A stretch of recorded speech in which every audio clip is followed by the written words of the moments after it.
Welcome to This Explainer, the Soul's Compass.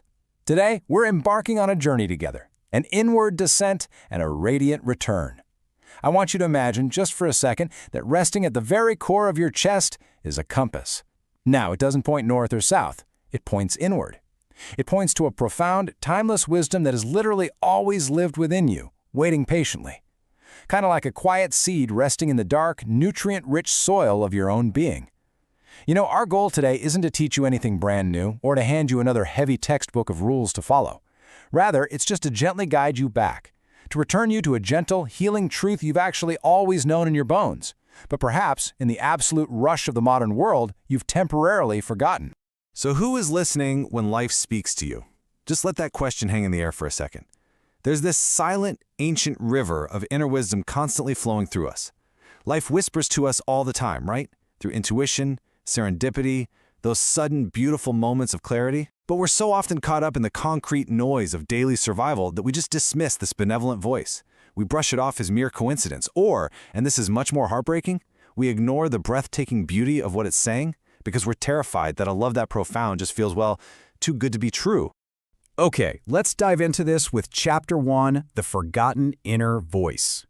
Inside each and every one of us, right beneath the surface of our racing thoughts, is a constant, benevolent data stream, a pure current of clarity. But we possess this very profound, almost tragic psychological defense mechanism. When we hear the absolute highest, most radiant thought about who we truly are, when we catch a glimpse of our boundless joy or innate worth, our conditioned minds immediately reject it. We put up a shield, cross our arms, and think, no way, that can't possibly be me. Much like a magnificent tree that's completely forgotten the rich soil beneath its own roots, we look for answers in the chaotic winds outside. But remember, you're here today simply to remember, to let down that heavy guard and embrace the truth you already know deep down in the quietest rooms of your soul. Which brings us to Chapter 2, The Mirror of Our Wounds. To truly heal, we can't just look at the light. We absolutely have to look at the shadows. Let's ground this in a very stark reality. 656. To put that into perspective, that is the staggering number of children who die every single hour on this planet from starvation. Alongside our incredible potential for art and love, humanity struggles deeply with self-destruction, environmental damage, and violence. It's deeply painful to observe this mirror, to sit with this grief. But we must look at it honestly, not with the gavel of punishment, but with immense, therapeutic benevolence, exactly the way a loving parent holds space for a deeply frightened child. I absolutely love this thought. We are simply an emerging species barely aware of who we really are. It brilliantly illustrates our current state. We aren't fundamentally evil, we're just fundamentally young.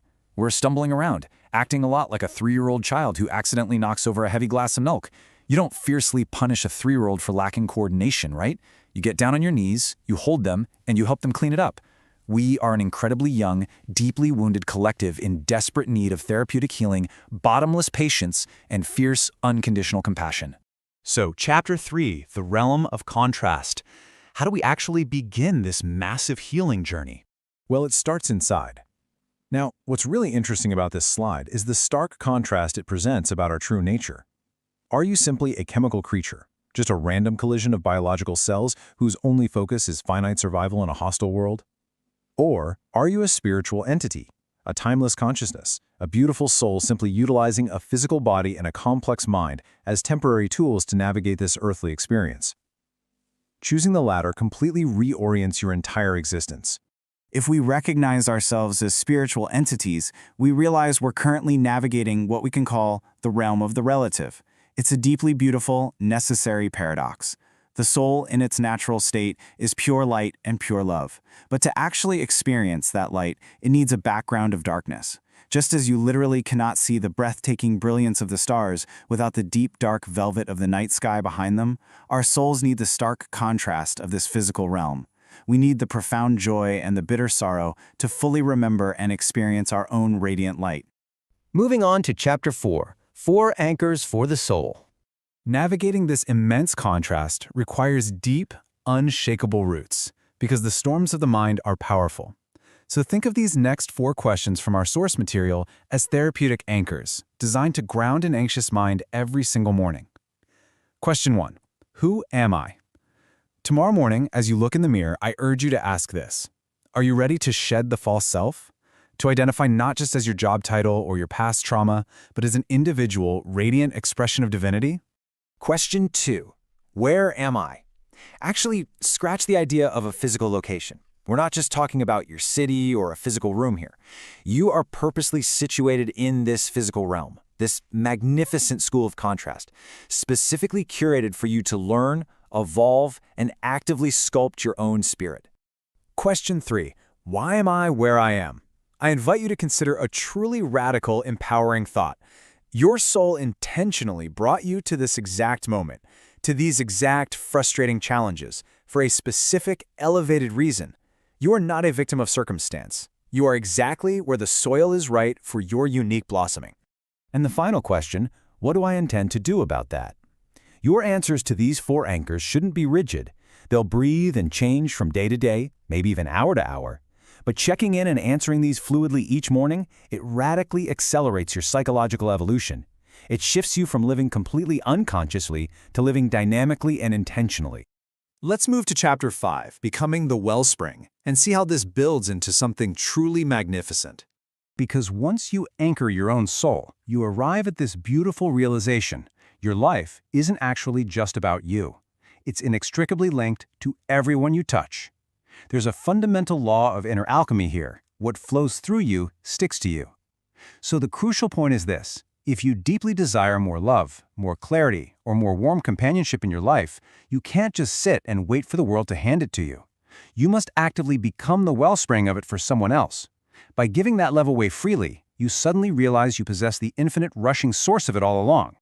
And this truth completely redefines human nature. We're constantly told our most primal drive is mere biological survival, running away from the fire to save our own skin. But think about it. If you walked past a burning building and hear a child crying inside, you don't stop to calculate your biological odds. You don't think about evolutionary biology. You run in. That is our divinity instinct. That is our truest, deepest nature, the divinity within us that automatically runs toward the flames to help others, transcending biology entirely. So how do we stay aligned with this incredible instinct? How do we keep our inner compass pointing true north amidst the emails, the arguments, and the absolute fatigue of daily life?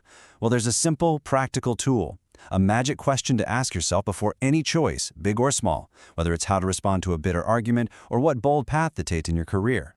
What does this moment have to do with the agenda of your soul? I want to leave you with this lingering question today. Let it hang in the silence. Let it echo deep in your chest. The world is a burning building right now, crying out for compassion and healing. And when you choose to be the one who answers that cry, your entire life becomes a radiant, undeniable demonstration of who you truly are.